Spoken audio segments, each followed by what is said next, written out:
சிவா திருச்சிற்றம்பலம். தென்னாடுடைய சிவனை போற்றி, எந்நாட்டவர்க்கும் இறைவா போற்றி. ஈர்த்தென்னை ஆட்கொண்ட எம் பெருமான் திருவடிகளை மனமொழி மெய்களால் வணங்கி எம் பெருமக்கள் 63 நாயன்மார்களுடைய திருவடிகளை என்னுடைய இதய கமலத்தில் வைத்து போற்றிக் கொண்டு அடியார் பெருமக்களையும் வணங்கிக் கொண்டு பெரும்பற்ற புலியூரானை பேசாத நாள் எல்லாம் பிறவா நாளே என்ற அருட்சிந்தனையில் இன்றைய தினம் நாம் சிந்திக்க இருப்பது அருள் திரு மாணிக்க வாசக பெருமான் திருவாய் மலர்ந்தருளிய 8ஆம் திருமுறை திருவாசகத்தில் 41வது திருப்பதிகம் அற்புத 10 என்ற பதிகத்தை முதல் பாடல் சிந்திப்பதற்கு இன்று சிவனருள் கூட்டியுள்ளது. எனக்கு தெரிந்ததை, நான் படித்ததை உங்களோடு பெரும்பற்ற புலியூரானை பேசி மகிழ்கிறேன். இந்த பாடல் திருப்பெருந்துறையில் அருளியது. ஏன் சாமி இதை அற்புத 10 அப்படின்னு சொல்றாங்கன்னா, மாணிக்க வாசக பெருமான் இறைவன் தம்மை ஆட்கொண்டருளிய அதிசயத்தை போற்றி கூறிய பகுதி இப்பகுதி. அதனால இது அற்புத 10 எனப்பட்டது. இதுக்கு முன்னாடி உள்ள பதிகத்துல அதிசயம் கண்டாம் அப்படின்னு சுவாமி சொன்னாங்க. அதை கண்கூடாக நிகழ்ந்தமையை குறித்தார். இப்ப இந்த பாட்டுல அதிசயம் அரிதற்கரிய பெருமையை உடையது என்கிறார் மாணிக்க வாசக பெருந்தகையார். அனுபவம் ஆற்றாமை, தாம் அனுபவிக்கின்ற அனுபவத்தை அளவிட்டு சொல்ல இயலாமை. இந்த பதிகத்துல அப்படி நான்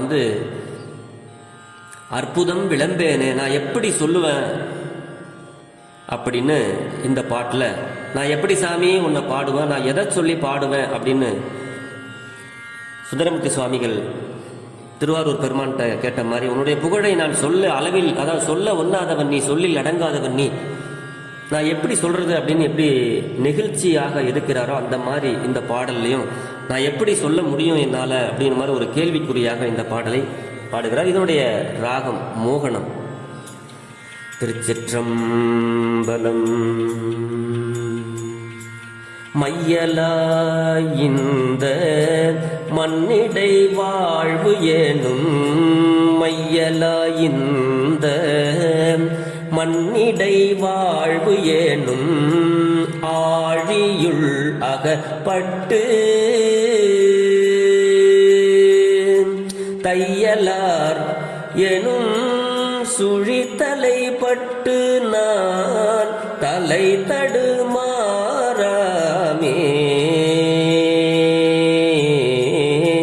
பொய்யலாம் விட திருபருள் தந்து தன் பொன்னடி இணை காட்டி மெய்யனாய் வெளி காட்டி, மெய்யனாய் வெளி காட்டி முன்னின்றது ஓர், மெய்யனாய் வெளி காட்டி முன்னின்றது ஓர் அற்புதம் விளம்பேனே, அற்புதம் விளம்பேனே.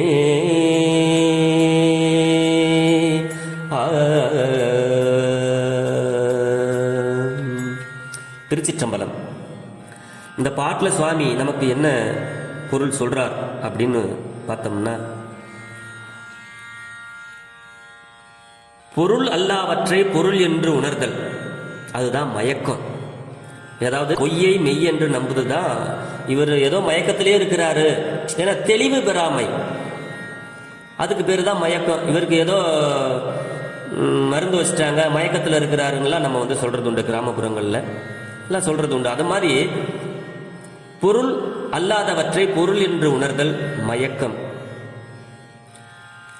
வாழ்வு, இந்த வாழ்வு கடல் அப்படின்னா இந்த வையகம், தையலார் அப்படின்னா பெண்கள், சுழல் அப்படின்னா அப்படி சுழலுகின்ற, பொன்னடி புனை வெளி கரை, மெய்ப்பொருளாகிய சிவன் மயக்கத்தை செய்கின்ற வாழ்வாகிய கடலை கடப்பதற்கு உரிய திருவடியாகிய புனையினை இங்கே பெருமான் வந்து சொல்றாரு. இந்த மயக்கமான வாழ்வை விட்டு நாம் வெளியே வர வேண்டும் என்றால் அதற்கு ஒரே வழி நம்மளுடைய சிவபெருமானாருடைய திருவடியே அப்படின்னு இந்த பாட்டில் நமக்கு சொல்றாரு.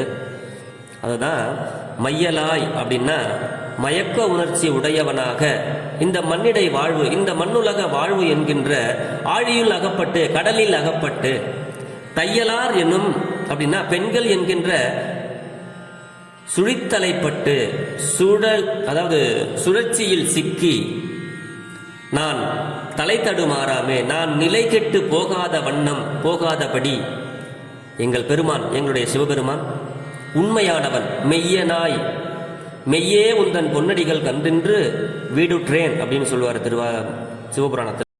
இந்த மாதிரி மெய்யனாய் உண்மை பொருளாக இருக்கின்ற சிவபெருமான் நமக்கு உண்மை பொருளாக தோன்றி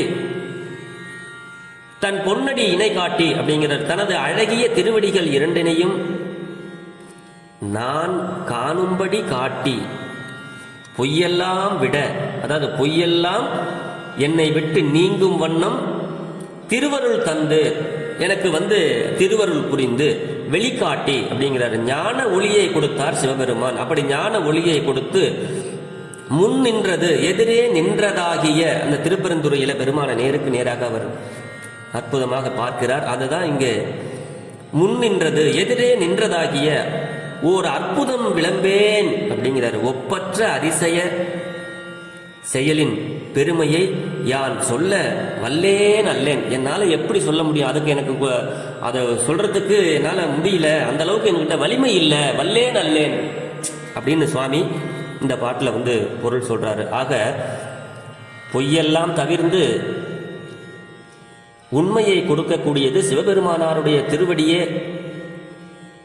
அதை திருப்பெருந்துறையில மாணிக்கவாசக பெருமானுக்கு காட்டி தன்னை அடியார் கூட்டத்தில் இணைத்ததையும், திருவடி தந்து பொய்யெல்லாம் அவரை விட்டு விலகும்படி செய்ததையும், திருவருள் புரிந்து எனக்கு ஒரு ஞான ஒளியை, சிவபெருமானுடைய திருவடியே உண்மை, மற்றதெல்லாம் பொய் அப்படின்னு சொல்லி இந்த ஒரு திருவருள் தந்து எனக்கு அருள் செய்த சிவபெருமானாருடைய அற்புதத்தை, நான் ஒப்பற்ற அதிசயத்தை, இப்படி ஒரு செயலை செய்திருக்கின்ற செயலை நான் எப்படி சொல்லுவேன்? அதற்கு எனக்கிட்ட வலிமை இல்லை, வல்லேன் அல்லேன் அப்படிங்கிறாரு சுவாமி.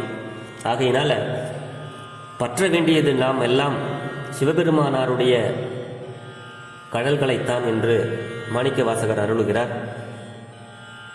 ஆகையினாலே நாமும் சிவபெருமானாருடைய திருவடியை நாளும் போற்றி பாடி தியானித்து வாழ்வில்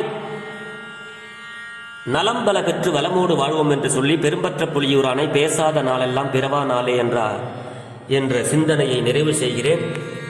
மேன்மைகொள் சைவநீதி விளங்குக உலகமெல்லாம். ஜெர்மனியில் இருந்து சிவபாலா, திருச்சிற்றம்பலம்.